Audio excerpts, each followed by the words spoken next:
नमस्कार दोस्तों। BPSC TRE 3 4th के लिए ये क्लास वेरी इंपॉर्टेंट है, जो कि भूगोल और पॉलिटी से संबंधित बहुविकल्पीय प्रश्न और फैक्ट के रूप में हम लोग देखते हैं। ये क्लास हमारे बीपीएससी में 6 to 8 टीजीटी पीजीटी के लिए बहुत ही महत्वपूर्ण है। तो चलिए हम लोग आज क्लास प्रारंभ करते हैं। पहला क्वेश्चन है, निम्नलिखित में से किस पहाड़ी पर चाय बागान नहीं है? कानन देवन, नीलगिर, दार्जिलिंग और गिरनाल, या फिर उपयुक्त में से कोई नहीं, उपयुक्त में से एक से अधिक। देखिए बीपीएससी में आया हुआ क्वेश्चन है, इसी प्रकार से बीपीएससी क्वेश्चन पूछती है। आप लोग अगर अच्छे से इसको देख लिए और ये क्लास जितनी भी मैंने क्लास करवाया है, इसको अगर आप लोग हर एक वीडियो को वॉच कर लेते हैं पूरा और गंभीरतापूर्वक देख लेते हैं, तो अवश्य ही एग्ज़ाम में आपको बहुत फ़ायदा मिलेगा। बीपीएससी का एग्ज़ाम बार बार नहीं होता है, ये बहुत ही अच्छा चांस है। इसीलिए आप लोग अच्छे से धैर्यपूर्वक आप लोग पढ़िए और क्वेश्चनों को देखिए। अगर पूरी क्लास आप अटेंड कर लेते हैं, जितने भी वीडियो हम डालते हैं उसको देख लेते हैं, तो अवश्य ही बीपीएससी में एग्ज़ाम में आपको क्वेश्चन देखने को मिलेंगे, क्योंकि बहुत किताबों से छांट कर ये क्वेश्चन मैं बनाता हूँ। इसलिए आप लोग बहुत धैर्यपूर्वक देखिए और गेस करिए कौन सा उत्तर सही होगा। चलिए, तो ऑप्शन नंबर इसमें क्या सही होगा? चलिए बताइए, ऑप्शन नंबर आपका क्या सही जाएगा? ऑप्शन नंबर डी सही हो जाएगा। ऑप्शन नंबर डी सही हो जाएगा, गिरनार। चलिए इससे संबंधित कुछ और देख लेते हैं कि पहाड़ियों पर चाय बागान हैं। कानन देवन पहाड़ियाँ भारत के केरल राज्य के इडुक्की जिले में अवस्थित है। यह क्षेत्र मुन्नार हिल स्टेशन के पास अवस्थित है। मुन्नार क्षेत्र में 1870 के दशक में चाय बागानों की शुरुआत हुई थी। नीलगिर दक्षिण में अवस्थित पश्चिमी घाट का महत्वपूर्ण पर्वत है। कहाँ? दक्षिणी अवस्थित। नीलगिर चाय बागान का सबसे विशिष्ट चायों में से एक है। आगे देखते हैं, भारत का दार्जिलिंग चाय मुख्यतः चाय उत्पादन के लिए प्रसिद्ध है, जो सिक्किम राज्य के दक्षिण में पश्चिम बंगाल राज्य में अवस्थित है। गिरनार पर्वत गुजरात राज्य में अवस्थित है, जहाँ पर चाय बागान का विकास हो रहा है। तो ये कुछ महत्वपूर्ण फैक्ट और इस क्वेश्चन से हैं। चलिए अगला क्वेश्चन देखते हैं। कन्याकुमारी से सटी पहाड़ियाँ हैं अन्नामलाई पहाड़ियाँ, नीलगिर पहाड़ियाँ, कार्डमम पहाड़ियाँ या सेवराय पहाड़ियाँ। बताइए दोस्तों, उत्तर गेस करिए क्या हो सकता है। देखिए ये भी आपका बीपीएससी में आया हुआ क्वेश्चन है। गेस करिए दोस्तों, ऑप्शन नंबर क्या सही हो सकता है? गेस करिए दोस्तों। तो ऑप्शन नंबर सी सही हो जाएगा। कन्याकुमारी से सटी पहाड़ियाँ कौन सी है? कार्डमम की पहाड़ियाँ हैं। कार्डमम की पहाड़ियाँ हैं, जो कि ऑप्शन नंबर आपका सी सही हो जाएगा। इससे संबंधित चलिए जितने भी पहाड़ियाँ हैं उसके बारे में हम यहाँ देख लेते हैं। ऊपर वाला क्वेश्चन देखो भी बीपीएससी में आया हुआ है। दोस्तों ज़्यादातर क्वेश्चन हम बीपीएससी में आए हुए क्वेश्चनों को ही करवाते हैं। बस कुछ क्वेश्चन आपको 5 ऑप्शन के रूप में मिलेंगे और कुछ ऑप्शन आपको 4 ऑप्शन के रूप में मिलेंगे, लेकिन बहुत ही इंपॉर्टेंट हैं। और जो इसमें फैक्ट के रूप में अलग से क्वेश्चन मैं करवाता हूँ वो भी बहुत इंपॉर्टेंट हैं, आप लोग उसको अच्छी प्रकार से देख लेना। चलिए, तो महत्वपूर्ण पहाड़ियाँ के बारे में हम देख लेते हैं। जितनी भी पहाड़ियाँ हैं सारी पहाड़ियों के बारे में हम लोग देख लेंगे। चलिए, नल्लामाली पहाड़ियाँ आंध्र प्रदेश एवं तेलंगाना के मध्य सीमा बनाती हैं। ये पहाड़ियाँ कृष्णा और पेन्नार नदी के मध्य स्थित हैं। या पूर्वी घाट की पहाड़ियों में पूर्वी नदी तटी के समानांतर महानदी यानी उड़ीसा से नीलगिर की पहाड़ियों के मध्य विस्तृत है। अब देखिए जवादी पहाड़ियाँ कहाँ हैं? जवादी पहाड़ियाँ तमिलनाडु राज्य में स्थित है। क्वेश्चन आता है जवादी पहाड़ियाँ किस राज्य में है? तो तमिलनाडु राज्य में है। पहाड़ियों की रानी के नाम से विख्यात नीलगिर पहाड़ियाँ पूर्वी घाट एवं पश्चिमी घाट के सम्मिलित स्तर पर अवस्थित हैं। पहाड़ियों की रानी के रूप में कौन विख्यात है? नीलगिर की पूर्वी घाटी एवं पश्चिमी घाट के सम्मिलित स्तर पर अवस्थित है। तो अगला देखते हैं, दोदा बेटा जो कि 2637 मीटर है, नीलगिरी पहाड़ियों की सर्वोच्च चोटी है? नीलगिरी क्वेश्चन आता है, नीलगिरी की पर्वत की सर्वोच्च चोटी कौन सी है? तो कौन सी है? दोदा बेटा। या दोदा बेटा कहाँ स्थित है? नीलगिरी में। अगला क्वेश्चन इसी में से देखिए, दक्षिण भारत की प्रसिद्ध टोडा तमिलनाडु जनजाति यहाँ निवास करती है। Most important question. अन्नामलई पहाड़ियाँ केरल एवं तमिलनाडु राज्य की सीमा पर अवस्थित हैं। कहाँ है? अन्नामलई पहाड़ियाँ कहाँ है? तमिलनाडु राज्य की सीमा पर अवस्थित है। इसकी चोटी, अन्ना पहाड़ियों की इसकी चोटी कौन है? अनाईमुडी। नीलगिरी पहाड़ियाँ तमिलनाडु एवं केरल राज्य में है। नीलगिरी पहाड़ियाँ कहाँ है? किस राज्य में? तमिलनाडु एवं केरल राज्य में हैं, विस्तृत हैं। यह एक पर्वत ग्रंथ है। अगला देखते हैं, कार्डमम पहाड़ियाँ दक्षिण भारत में दक्षिण पश्चिमी घाट के केरल के दक्षिण पूर्वी हिस्से तथा तमिलनाडु के दक्षिण पश्चिमी हिस्से में अवस्थित हैं। दोस्तों, जो पॉइंट मैं आपको दिखा रहा हूँ ये बिल्कुल पॉइंट टू पॉइंट आपको मैं ये क्वेश्चन करवा रहा हूँ। आप हर पॉइंट को अच्छी प्रकार से देखना, क्योंकि इससे ही आपके बीपीएससी एग्जाम में आने की पूर्ण संभावना है। चलिए आगे देखते हैं। दक्षिण पूर्वी हिस्से तथा तमिलनाडु के दक्षिण पश्चिम हिस्से में अवस्थित हैं। इन पहाड़ियों पे इलायची की खेती की जाती है। इन पहाड़ियों पे क्या की जाती है? इलायची की खेती की जाती है। सेवराय पहाड़ियाँ तमिलनाडु के सलेम के पास अवस्थित हैं। तमिलनाडु कहाँ है? तमिलनाडु के सलेम के पास अवस्थित है सेवराय की पहाड़ियाँ। ये पहाड़ियाँ पूर्वी घाट का हिस्सा है। ये कहाँ है? ये पूर्वी घाट में स्थित हैं। पूर्वी घाट होता कौन सा है? जैसे कि आप लोग देखते हैं, ये हमारा क्या है, इस तरह से एक भारत का मैप होता है। तो ये क्या है आपका? ये आपका दक्षिणी पार्ट हो जाता है, और ये आपका क्या हो जाता है? पूर्वी घाट हो जाता है। तो क्वेश्चन क्या है? ये पहाड़ियाँ कौन? सेवराय की पहाड़ियाँ पूर्वी घाट में, यानी कौन सी घाट में? इस वाले साइड में हमारी पहाड़ियाँ स्थित हैं। दोस्तों, मैप अच्छे से नहीं बन पाया है, लेकिन मैं आपको जो है एग्जाम्पल के रूप में मैंने बता दिया है। चलिए आगे देखते हैं। तमिलनाडु का प्रसिद्ध हिल स्टेशन यारकाड इन्हीं पहाड़ियों पर स्थित है। महादेव पहाड़ियाँ सतपुड़ा पर्वत श्रेणी का भाग हैं, जो मध्य प्रदेश में स्थित हैं। क्वेश्चन आता है कि मध्य प्रदेश महादेव पहाड़ियाँ सतपुड़ा श्रेणी का भाग है, या महादेव पहाड़ियाँ किस राज्य में है? तो मध्य प्रदेश में है। अगला देखते हैं। कैमूर पहाड़ियाँ मध्य प्रदेश से बिहार के सासाराम पर तक स्थित हैं। गढ़जात की पहाड़ियाँ उड़ीसा राज्य में स्थित हैं, जहाँ गोंड जनजाति निवास करती है। अजंता श्रेणी का विस्तार केवल महाराष्ट्र राज्य में ही नहीं, रामगिर की पहाड़ियाँ तेलंगाना में स्थित हैं। यह पूर्वी घाट तथा महेंद्र पर्वत का हिस्सा है। आगे देखते हैं। मैकाल श्रेणी सतपुड़ा श्रेणी का पूर्वी भाग है। यह मध्य प्रदेश एवं छत्तीसगढ़ राज्य में विस्तृत हैं। तो दोस्तों, जितनी भी पहाड़ियाँ हैं इम्पॉर्टेंट, मैंने उनके बारे में आपको बता दिया। चलिए अगला क्वेश्चन देखते हैं। सतपुड़ा श्रेणी में स्थित श्रेणियों में से पश्चिम से पूरब की ओर स्थित को दर्शाने वाला निम्नलिखित में से कौन सा क्रम सही है? बड़वानी की पहाड़ी, महादेव पहाड़ी या मेकल श्रेणी? या महादेव श्रेणी या बड़वानी की पहाड़ियाँ या मेकल श्रेणी? या महादेव श्रेणी, मेकल श्रेणी या बड़वानी की पहाड़ियाँ? या फिर मेकल श्रेणी, महादेव श्रेणी या बड़वानी की पहाड़ियाँ? तो ऑप्शन नंबर आपका क्या सही हो जाएगा दोस्तों? ऑप्शन नंबर क्या सही हो जाएगा? ऑप्शन नंबर दोस्तों गेस करिए क्या सही होगा? ऑप्शन नंबर हमारा ए सही हो जाएगा। पहला क्या होता है? पश्चिम से पूरब की ओर पहला तो बड़वान की पहाड़ी हो जाती है, अगला आपका महादेव की पहाड़ी मिलती है, फिर आपका मेकल की पहाड़ी मिलती है। तो ऑप्शन नंबर आपका ए सही हो जाएगा। चलिए अगला क्वेश्चन देख लेते हैं। मध्य भारत में स्थित पहाड़ियों का पश्चिम से पूरब निम्न में से कौन सा एक सही क्रम है? मैकाल, सतपुड़ा, महादेव और छोटा नागपुर, या फिर सतपुड़ा, महादेव, मैकाल या छोटा नागपुर, या फिर मैकाल, महादेव, सतपुड़ा या छोटा नागपुर, या सतपुड़ा, महादेव, छोटा नागपुर और मैकाल। दोस्तों गेस करिए कौन सा ऑप्शन सही होगा? ऑप्शन नंबर आपका बी सही हो जाएगा, जो कि सतपुड़ा, महादेव, मैकाल और छोटा नागपुर। चलिए अगला क्वेश्चन देखते हैं।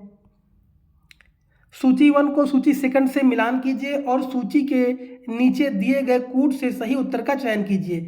केरल कहाँ पड़ता है, जैसा कि आपका मिलान पहले से ही है इसमें, केरल आपका अनाईमुडी में पड़ता है। नागालैंड में क्या पड़ता है, नागालैंड सारामती से संबंधित है। उत्तराखंड में क्या है, नंदा देवी है। तमिलनाडु में दोदा बेटा है। तो ऑप्शन नंबर आपका क्या सही हो जाएगा, ऑप्शन नंबर क्या सही हो जाएगा दोस्तों, ए का 3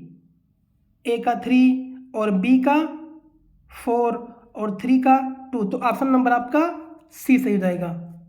चलिए आगे देखते हैं, और कुछ पहाड़ियाँ, कुछ चोटियाँ देख लेते हैं। केरल राज्य में कौन सी चोटी है, अनाईमुडी की चोटी। अनाईमुडी की चोटी कहाँ है, केरल में। सारामती कहाँ है, ऊपर आप देख चुके हैं, नागालैंड में। और नंदा देवी कहाँ है आपका, उत्तराखंड में। और दोदा बेटा कहाँ है, तमिलनाडु में। चलिए अगला देखते हैं, निम्नलिखित में से कौन सी पर्वत चोटी पूर्वी घाट में अवस्थित है, नहीं है। गलीकोंडा, सलहेर, सिकरामगट्टा या मादगुल्ला कोंडा, बताइए, गेस करिए दोस्तों, ऑप्शन क्या सही हो जाएगा दोस्तों, गेस करिए, ऑप्शन क्या सही हो जाएगा। ऑप्शन नंबर आपका बी सही हो जाएगा। Option number B Salher, option number B सही हो जाएगा, सलहेर। इससे संबंधित कुछ फैक्ट देख लेते हैं। पूर्वी घाट पर्वत का विस्तार भारत की मुख्य भूमि के पूर्वी तट के समानांतर उड़ीसा से तमिलनाडु तक है। पूर्वी घाट के प्रमुख पर्वत चोटियों में मलयगिरी, महेंद्रगिरी, गलीकोंडा जो कि आंध्र प्रदेश में है, सिकराम गट्टा उड़ीसा, मदगुल्ला कोंडा आंध्र प्रदेश आते हैं। सलहेर चोटी महाराष्ट्र में स्थित है। यह पश्चिमी घाट पर्वत की चोटी है। इसकी ऊंचाई लगभग 1567 मीटर है। तो चलिए अगला क्वेश्चन हम लोग देख लेते हैं। निम्न में से कौन सी पहाड़ियाँ राजस्थान में विंध्य पर्वत श्रेणी का विस्तार है, बताइए, गेस करिए दोस्तों, कौन है। ऑप्शन नंबर आपका सही हो जाएगा, मुकुंदरा पहाड़ियाँ। पहाड़ियाँ राजस्थान में विंध्य पर्वत श्रेणियों का विस्तार कहाँ है, किस किस पहाड़ियों का है, मुकुंदरा पहाड़ियों का, मुकुंदरा पहाड़ियों का। तो ऑप्शन नंबर आपका ए सही हो जाएगा। आगे देखते हैं, देखिए, मुकुंदरा पहाड़ियाँ राजस्थान में विंध्य पर्वत श्रेणी का विस्तार है। मुकुंदरा पहाड़ियाँ कोटा व झालवाड़ा के बीच अवस्थित है। चलिए अगला क्वेश्चन देख लेते हैं हम लोग। कोडाई कनाल किस पहाड़ी में स्थित है, अनामलाई, बूंदी, पालनी, अमरकंटक, इसमें से कोई नहीं। तो 37 का ऑप्शन क्या सही हो जाएगा, ऑप्शन नंबर आपका सही हो जाएगा, ऑप्शन नंबर सी। दोस्तों ये नंबर मत देखना, ये नंबर जो है ये विभिन्न किताबों से हम इनको छांट के लाते हैं, इसलिए नंबर में ये कन्फ्यूजन हो सकता है। आप नंबर पे मत जाना, सिर्फ क्वेश्चन को आप देखना, इसकी डिटेल देखना और क्वेश्चन को देखना। तो ऑप्शन नंबर कोडाई कनाल किस पहाड़ी में है, पालनी पहाड़ी में है। चलिए, पश्चिमी घाट के संबंध में निम्न कथनों पर विचार कीजिए। यह एक भ्रंशोत पर्वत है। इसका पूर्वी ढाल क्रमशः नीचे होता हुआ पठार है। इसका उत्तरी खंड लावा बेसाल्ट से अवच्छित है। उपयुक्त में से कौन सही है। तो बताइए ऑप्शन क्या सही हो सकता है। ऑप्शन नंबर आपका डी सही हो जाएगा, जो ये तीनों सही हैं। आपका ये तीनों सही है, तो ऑप्शन नंबर आपका डी सही हो जाएगा। चलिए आगे देखते हैं, कुछ देख सकते हैं इसके बारे में। पश्चिमी घाट का विस्तार पश्चिमी सागर के समानांतर लगभग 1500 किलोमीटर की लंबाई में उत्तर में तापी के मुहाने से दक्षिण में कुमारी अंतरीप तक पाया जाता है। यह भ्रंशोत पर्वत पर ब्लॉक पर्वत है, जिसका निर्माण स्थल के एक खंड के अरब सागर के अपसवलन के कारण हुआ है। इसका पश्चिमी ढाल तीव्र एवं खड़ा है, जबकि पूर्वी ढाल मंद एवं सीढ़ी नुमा है। क्रमशः नीचे होता हुआ पठार है। 16 डिग्री उत्तरी अक्षांश तक पश्चिमी घाट मुख्यतः बेसाल्ट शैलों से एक एवं गोवा से दक्षिण ग्रेनाइट और नाइस शैलों से निर्मित है। तो चलिए कुछ और क्वेश्चन देख लेते हैं। सूची 1 को सूची सेकंड से सुमेलित कीजिए और नीचे दिए गए कूट को सही उत्तर चुनिए। गारो कहाँ है, मेघालय में। मिरी कहाँ है, मिरी क्या तमिलनाडु में है। कुलनई मलाई या अरुणाचल प्रदेश में है, या डालमा झारखंड में है। तो बताइए ऑप्शन क्या सही रहेगा इसमें, ऑप्शन नंबर क्या सही होगा। ऑप्शन नंबर आपका ए सही हो जाएगा। ऑप्शन नंबर ए सही हो जाएगा, जो कि आपका ये गारो कहाँ है? गारो मेघालय में है, और मिरी कहाँ है? अरुणाचल प्रदेश में है, और कोल्लई मलई कहाँ है? ये आपका तमिलनाडु में है, और डालमा कहाँ है आपका? डालमा झारखंड में। तो ऑप्शन नंबर आपका ए सही हो जाएगा। ऑप्शन नंबर ए सही हो जाएगा। चलिए आगे देखते हैं। जैसे गारो कहाँ है आपका? गारो कहाँ है? मेघालय में, मिरी अरुणाचल प्रदेश में, कोल्लई मलई तमिलनाडु में, और डालमा झारखंड में। चलिए आगे देखते हैं। अब कुछ हम संविधान से, कुछ पॉलिटी से क्वेश्चनों को उठाया है, आप लोग उसको देखिए और गेस करिए। भारत के संविधान में उद्देशिका का विचार लिया गया है इटली के संविधान से, कनाडा के संविधान से, फ्रांस के संविधान से, और यूएसए के संविधान से। बताइए ऑप्शन क्या सही हो जाएगा दोस्तों? गेस करिए ऑप्शन क्या सही होगा? ऑप्शन नंबर आपका डी सही हो जाएगा, यूएसए के संविधान से। कुछ और फैक्ट देख लेते हैं। भारत के संविधान में उद्देशिका का विचार संयुक्त राज्य अमेरिका के संविधान से लिया गया है, जबकि उद्देशिका की भाषा ऑस्ट्रेलिया के संविधान से ली गई है। उद्देशिका की भाषा कहाँ? ऑस्ट्रेलिया से लिया गया है, और उद्देशिका का विचार संयुक्त राज्य अमेरिका से सबके संविधान से लिया गया है। तो ऑप्शन नंबर आपका क्या सही हो जाएगा? ऑप्शन नंबर आपका डी सही हो जाएगा। अगला क्वेश्चन देखते हैं। भारतीय राजनीतिक व्यवस्था में इसमें से कौन सर्वोच्च है? सर्वोच्च न्यायालय, संविधान, संसद या धर्म? देखिए बीपीएससी में आया हुआ यह भी क्वेश्चन है। बताइए ऑप्शन क्या होगा? ऑप्शन नंबर आपका बी सही हो जाएगा। सर्वोच्च कौन है? संविधान। कौन है? संविधान। चलिए अगला क्वेश्चन देख लेते हैं। भारत में न्यायिक पुनरीक्षण की संकल्पना निम्नांकित देश के संविधान से ली गई है? यूनाइटेड किंगडम, संयुक्त राज्य अमेरिका, यूएसएआर या ऑस्ट्रेलिया? तो ऑप्शन क्या सही होगा भाई? ऑप्शन आपका बी सही हो जाएगा, संयुक्त राज्य अमेरिका। कुछ और देख लेते हैं इसके बारे में। भारत में न्यायिक पुनरीक्षण की संकल्पना कहाँ से? संयुक्त राज्य अमेरिका के संविधान से ली गई है। इसका आशय है कि सर्वोच्च न्यायालय विधानों एवं आदेशों का न्यायिक पुनरावलोकन कर सकता है तथा उन विधानों एवं आदेशों को शून्य घोषित कर सकता है जो संविधान के प्रावधानों का उल्लंघन करते हैं। चलिए अगला क्वेश्चन देख लेते हैं। निम्नलिखित में से कौन सा लक्षण भारतीय परिसंघ और अमेरिकी परिसंघ में समान रूप से पाया जाता है? एक ही नागरिकता, संविधान की 3 सूचियां, न्यायपालिका की द्वैतता या संविधान के निर्वाचन के लिए परिसंघीय उच्चतम न्यायालय? बताइए ऑप्शन क्या सही हो जाएगा दोस्तों? गेस करिए ऑप्शन क्या सही हो जाएगा?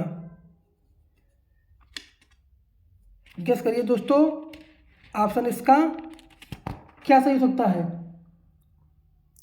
ऑप्शन नंबर आपका डी सही होगा, संविधान के निर्वाचन के लिए परिसंघीय व्यवस्था। ऑप्शन नंबर डी से जाएगा। चलिए अगला देखते हैं। भारत की संघात्मक व्यवस्था निम्नलिखित में से किस देश से संबंधित है? कनाडा, यूनाइटेड किंगडम या संयुक्त राज्य अमेरिका या आयरलैंड? तो ऑप्शन नंबर आपका ए सही जाएगा। संघात्मक व्यवस्था कहाँ से है? कनाडा से है। चलिए कुछ और देख लेते हैं इससे संबंधित। जो संविधान में जो लिया गया है, इंग्लैंड से क्या लिया गया है, ब्रिटेन से क्या लिया गया है, उसके बारे में थोड़ा हम देख लेते हैं। चलिए, भारतीय संविधान का अधिकांश भाग भारत शासन अधिनियम 1935 से लिया गया है। ब्रिटेन के संविधान द्वारा संसदीय शासन पद्धति, विधि का शासन, मंत्रिमंडलीय प्रणाली, एकल नागरिकता, द्विसदनीय प्रणाली, विधायी प्रक्रिया और संसदीय विशेषाधिकार, परमाधिकार लेख आदि उपबंध लिए गए हैं। अमेरिका से क्या लिया गया है? अमेरिका से लिया गया है उद्देशिका का विचार, न्यायिक पुनरावलोकन, न्यायपालिका की स्वतंत्रता, मूल अधिकार, उपराष्ट्रपति का पद और राष्ट्रपति पर महाभियोग और उच्चतम न्यायालय तथा उच्च न्यायालय के न्यायाधीशों को हटाए जाने के उपबंध ग्रहण किए गए हैं। और आयरलैंड से क्या लिया गया है? आयरलैंड से नीति निर्देशक क्या लिए गए? नीति निर्देशक तत्व लिए गए हैं। राष्ट्रपति की निर्वाचन पद्धति, राज्यसभा में कुछ सदस्यों का नामांकन सम्मिलित किए गए हैं। और कनाडा से क्या लिया गया है? संघीय व्यवस्था, केंद्र द्वारा राज्यपालों की नियुक्ति, उच्चतम न्यायालय का परामर्शी न्याय निर्णयन, अवशिष्ट शक्तियों का केंद्र में निहित होना आदि ग्रहण की गई है। अगला है संसद के दोनों सदनों की संयुक्त बैठक, उद्देशिका की भाषा, व्यापार वाणिज्य और समागम की स्वतंत्रता तथा समवर्ती सूची की व्यवस्था ऑस्ट्रेलिया के संविधान से ग्रहण की गई है। और जापान से क्या लिया गया है? जापान से विधि द्वारा स्थापित प्रक्रिया तथा दक्षिण अफ्रीका के संविधान से संविधान संशोधन की व्यवस्था तथा राज्यसभा के सदस्यों का निर्वाचन ग्रहण किया गया है। मूल कर्तव्य तथा प्रस्तावना में न्याय, सामाजिक, आर्थिक एवं राजनीतिक के आदर्श लिए गए हैं और सोवियत संघ से लिए गए हैं। और फ्रांस से क्या लिया गया है? प्रस्तावना में स्वतंत्रता, समानता एवं बंधुत्व का आदर्श एवं गणराज्य की अवधारणा ली गई है। जबकि जर्मनी से संघ को आपातकालीन शक्तियां और आपातकाल के दौरान मूल अधिकारों के निलंबन की व्यवस्था ली गई है। तो ये जहाँ से कुछ लिए गए हैं हम उनके बारे में पढ़ लिए हैं। अगला क्वेश्चन क्या है? भारतीय संविधान में राज्यों की संघ की संकल्पना को प्राप्त किया गया है कहाँ से? बताइए दोस्तों, कहाँ से प्राप्त किया गया है? ऑप्शन नंबर आपका सही हो जाएगा, ऑप्शन नंबर सी से हो जाएगा, ब्रिटिश नॉर्थ अमेरिका अधिनियम से लिया गया है। तो ऑप्शन नंबर आपका सी से हो जाएगा। अगला क्वेश्चन, भारत के संविधान में सम्मिलित समवर्ती सूची किस देश की देन है? सोवियत संघ, ऑस्ट्रेलिया, इटली और कनाडा। तो ऑप्शन नंबर आपका क्या सही हो जाएगा? ऑप्शन नंबर आपका क्या सही हो जाएगा? ऑप्शन नंबर आपका सही हो जाएगा बी, ऑस्ट्रेलिया। समवर्ती सूची कहाँ से? ऑस्ट्रेलिया से। अगला क्वेश्चन देखते हैं, सूची 1 को सूची सेकंड से सुमेलित कीजिए और दिए गए कूटों का उपयोग करते हुए सही उत्तर का चयन कीजिए। देख लीजिए आप लोग, क्वेश्चन थोड़ा बड़ा है, आप लोग देख लीजिए। मूल अधिकार कहाँ से लिए गए हैं? संयुक्त राज्य अमेरिका से। शासन की संसदीय प्रणाली यूके से। आपात उपबंध जर्मनी से। और राज्य के नीति निषेधत्व आयरलैंड से। तो ऑप्शन नंबर आप लोग गेस करिए क्या होगा इसमें? मूल अधिकार ए का दो का ए, यानी ए का आपका क्या हो जाएगा 2 और बी का आपका हो जाएगा 1 और सी का आपका 4। ऑप्शन नंबर आपका सी सही जाएगा। चलिए अगला क्वेश्चन देख लेते हैं, सूची 1 का सूची सेकंड से सुमेल कीजिए और दिए गए कूट में से सही उत्तर को चिन्हित कीजिए। थोड़ा ये भी आपका बड़ा क्वेश्चन है, लेकिन इस प्रकार के क्वेश्चनों से कम 4, 5, 6 क्वेश्चन एक ही क्वेश्चन में आपको देखने को मिल जाते हैं। तो चलिए ऑप्शन क्या सही होगा आप लोग बताइए? ऑप्शन नंबर इसका डी सही जाएगा। ए का क्या होगा आपका? ए का 4th। मौलिक अधिकार कहाँ से लिए गए हैं? यहाँ से लिए गए हैं। राज्य के नीति निश्चित कहाँ से लिए गए हैं बताइए? कहाँ से लिए गए हैं? आयर्लैंड संविधान से। और मंत्रिमंडलीय सरकार कहाँ से है? ब्रिटिश संविधान से। और केंद्र राज्य संबंध कहाँ से है? आपका